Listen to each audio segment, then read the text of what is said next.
There was a man named Kumba who was the king of the Luba tribe in Katanga province of the Democratic Republic of the Congo.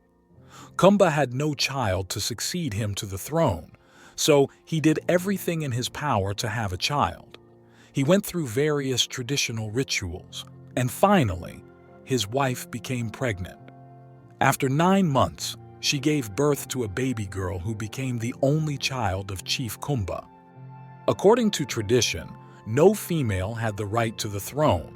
Kumba's daughter, whom they named Muna, grew up with all the privileges of a princess, but also in a very traditional manner.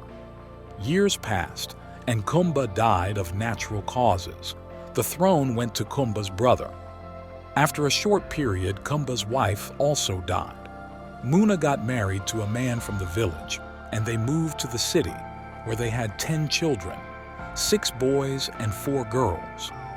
In the city, Muna's husband changed and left the house for another woman, leaving Muna alone with their 10 children. Life was tough for her, but some of her boys were old enough to know how to work and bring food home. Over time, one of her sons became so successful that the family's situation improved significantly. Muna joined the Jehovah's Witness Church but continued to practice the rituals and traditions she had learned in her village. One of Muna's sons, named Kunda, fell in love at age 20 with a girl called Baraka, who also came from a royal family. The two got married and had their first child, whom they named Beauty. 2 years later, they had a son called Duda, that's me. My parents were not very religious, but my mother's family embraced the Catholic Church, while my father's family followed the Jehovah's Witness movement. Depending on where I spent my holidays, I would be either Catholic or a Jehovah's Witness for that period. My parents had more children after me. Over time, I saw my father struggling to manage his anger. Some days he would become physical with my mother, and other days with me, mostly because I was a very naughty child. I learned to fear my father, and whenever I needed something from him, I would go through my mother or one of my brothers who had a special bond with my father. One time, my brother, who had this special bond with my father, became very sick. A few days later, he passed away. That remains a painful memory. It was very hard to lose a brother, but no words can express the pain I saw my parents enduring. Months went by, but I could still hear my parents locking themselves in their room just to cry. After crying, I would see my father being strong enough to hold the family together because he knew what it meant to have an absent father and had to face pain without losing the rest of his family in the process. One day, he was invited to a Protestant church where he ended up giving his life to Jesus. From there, I started seeing a big transformation in my father, but his short temper was still his biggest weakness. I was just 8 years old at that time. At age 10, there was a war in our country, so we had to move to another area for political reasons. At age 11, my father found another church which we all attended. In that church, I gave my life to Jesus, though I didn't really understand the full implications of becoming a follower of Christ. I got baptized and started reading the Bible.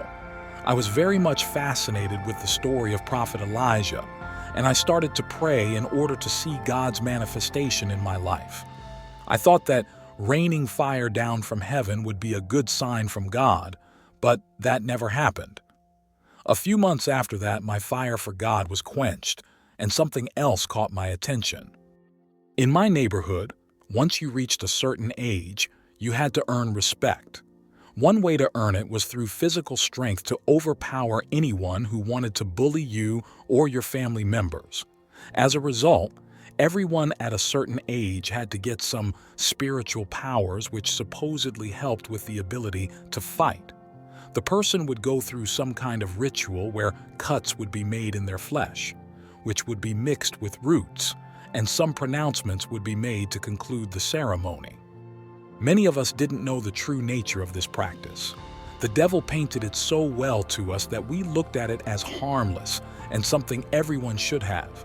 We didn't realize it was actually a blood covenant with spiritual entities that would indeed give one strength, similar to the demoniac of Gadara, who became so strong that he could break any human tool used to restrain him. His strength was not natural. Life is spiritual, and you cannot bring natural solutions to problems of spiritual origins. In those days, before any fight, people would begin to chant to channel the spirit they had made a covenant with. This is foreign to the Western world, especially for those who want to look at everything scientifically. There are things happening in this world which defy every single law of physics you think you know, but people from other parts of the world understand well what I'm talking about. Everyone had a different way of demonstrating their power.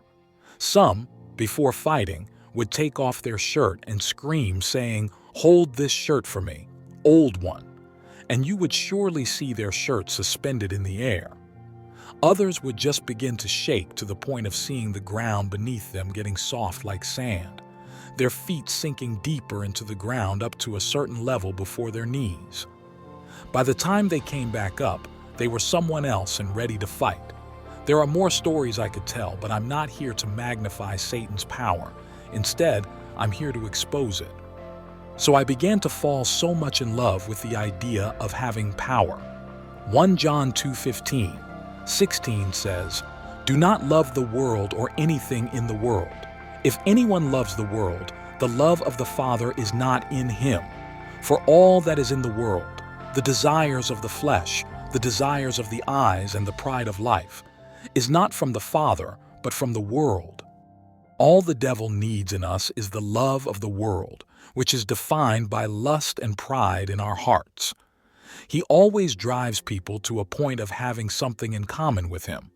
Ephesians 4:27 says, "And do not give the devil a foothold." Don't give him space. Once he gets that space, he will start turning you into an instrument for the manifestation of his nature in this world. John 14:30 says, "I will no longer talk much with you, for the ruler of this world is coming. He has no claim on me." We must live a life where the enemy has nothing in us, no malice, no fornication, no addiction, no abortion. He must not be able to find anything of his nature in us. You and I cannot get there by our own strength, but it is the ongoing work of God in us which produces in us the ability to submit to him and the power to resist the devil. Every time I would ask friends to take me where I could also get some of the power they were displaying before every fight, they would come up with all kinds of stories.